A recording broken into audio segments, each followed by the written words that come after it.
Welcome everyone. So today we are going to discuss our next topic, which is, are the crystals of salts really dry? Activity 2.15. In this activity it is given that heat a few crystals of copper sulfate in a dry boiling tube. What is the color of the copper sulfate after heating? Do you notice water droplets in the boiling tube? Where have these come from? Add 2 to 3 drops of water on the sample of copper sulfate obtained after heating. What do you observe? Is the blue color of copper sulfate restored? So for this activity, one figure is given alongside figure 2.9, which is representing removing water of crystallization, as you can see. So now let us discuss about this activity 2.15 in detail. So what do we have to do first? First you have to take a dry boiling tube. Now what is dry boiling tube? Dry boiling tube means you have to take a test tube which should be completely dry. In that test tube you have to take few crystals of copper sulfate. If you remember, I have shown you copper sulfate crystals. Its color is very bright blue. So you have to take few crystals of copper sulfate in dry boiling tube, and then you have to heat it gently. After heating it gently for some time, you will observe that the color of copper sulfate, it has changed from blue to white.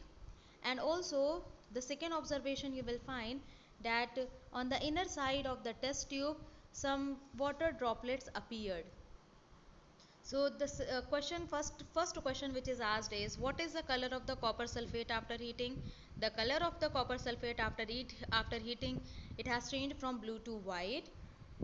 Do you notice water droplets in the boiling tube? Yes. Where have these come from? So the water droplets which has appeared on the inner side of the test tube, the source for these water droplet is the crystals of copper sulfate itself.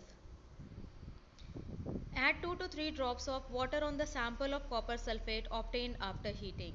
Now what you have to do, when you have heated copper sulfate, which is blue crystals of copper sulfate, which is said to be blue vitriol. So when you have heated crystals of copper sulfate, and then it has changed from blue to white in color. So that white copper sulfate crystals after heating which you have obtained, that is said to be anhydrous copper sulfate. Anhydrous we are using for those compounds which is free of water of crystallization. So here what will happen, if we will add few drops of water on this anhydrous copper sulfate which we have obtained after heating, which has changed, which is having white color.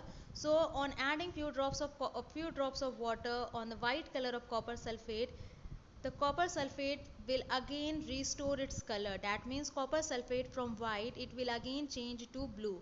So what do you observe? Is the blue color of copper sulfate restored? Yes, the blue color of copper sulfate restored upon adding few drops of water. Copper sulfate crystals, which seem to be dry, contain water of crystallization. If you remember, I have shown you the box of copper sulfate. So in that box you have seen that the crystals, the color is bright blue, and I have also shown the formula written over the box. So the formula written over the box is CuSO4.5H2O. That means the crystals, they contain water of crystallization, but still those crystals, they are completely dry. When we heat the crystals, this water is removed and the salt turns white. So what happens when we heat the crystals? When we heat the crystals, as blue crystals of copper sulfate, they contain water of crystallization. So when we heat these crystals, the water of crystallization is removed, and that is why we observed that some of the water droplets, it appeared on the inner side of the test tube, and the salt, it changes from blue to white. If you moisten the crystals again with water, that means after obtaining white copper sulfate crystals, if we again moisten these crystals with water, you will find that blue color of the crystals reappears. That means blue color will be restored. Water of crystallization is the fixed number of water molecules present in one formula unit of a salt. So this is the definition of water of crystallization. How we can define water of crystallization? Water of crystallization is the fixed number of water molecules present in one formula unit of a salt. For example, 5 water molecules are present in one formula unit of copper sulfate, and that is why chemical formula for hydrated copper sulfate is CuSO4.5H2O. If you remember, okay, let us first of all take the other example of green vitriol.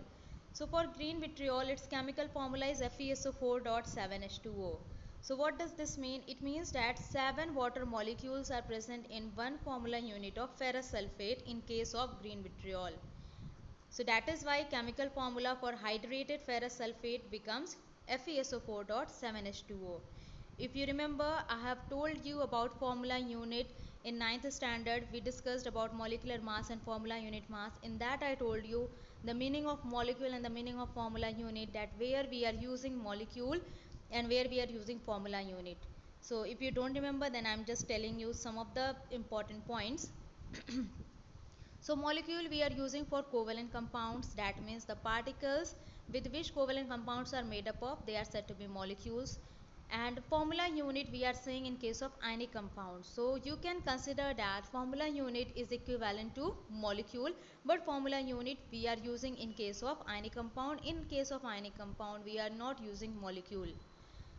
So here in this case of copper sulfate, one formula unit means CuSO4 becomes one formula unit. In case of ferrous sulfate, one formula unit means FeSO4 becomes one formula unit.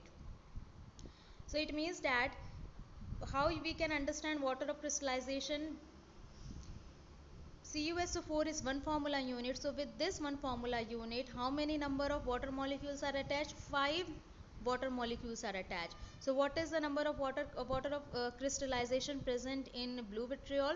5 water of crystallization are attached with copper sulfate in blue vitriol. Then for green vitriol we can say FeSO4.7H2O. So with one formula unit of ferrous sulfate, which is FeSO4, 7 water molecules they are attached. So as 7 water molecules are attached with one formula unit, so in this case of green vitriol, the total number of water of crystallization present is 7. So such kind of questions you can get in multiple choice kind of questions, that you can get any of the hydrated compound. It can be green vitriol, it can be blue vitriol, it can be washing soda, it can be plaster of Paris or gypsum. Any such compound you can get which contains water of crystallization, and then they can ask, the question can be asked in such a way that what is the number of water molecules attached with one formula unit, or what is the number of water of crystallization present in this compound. So such kind of questions can be asked. So simply you have to apply the definition of water of crystallization which is given, and you will be able to answer. And when you will practice about these questions, you will remember their formula, and it will be very much easy for you to answer such questions. Now you would be able to answer the question whether the molecule of Na2CO3.10H2O is wet. So I think that now you will be able to answer on the basis of the same concept, that I have shown you the box of blue vitriol, that the crystals they are blue in color, bright blue in color, and these crystals they are of blue vitriol having water of crystallization, having 5 molecules of water attached with one formula unit of copper sulfate. But as these crystals they are having water of crystallization, they were not wet at all, if you remember. So what is the condition of this washing soda? You should be able to answer this question on the basis of the same concept, that if any compound, not only washing soda, if any compound, if they contain water of crystallization, so they are wet or they are dry. So that you will be able to answer. Our next and last topic is about plaster of Paris and gypsum, having some of the concept same with this of water of crystallization. As if you will find that plaster of Paris and gypsum, they also contain water of crystallization. So this concept will be same, which is very much easier for you to understand, and some of the points we will be discussing in the next class. Thank you.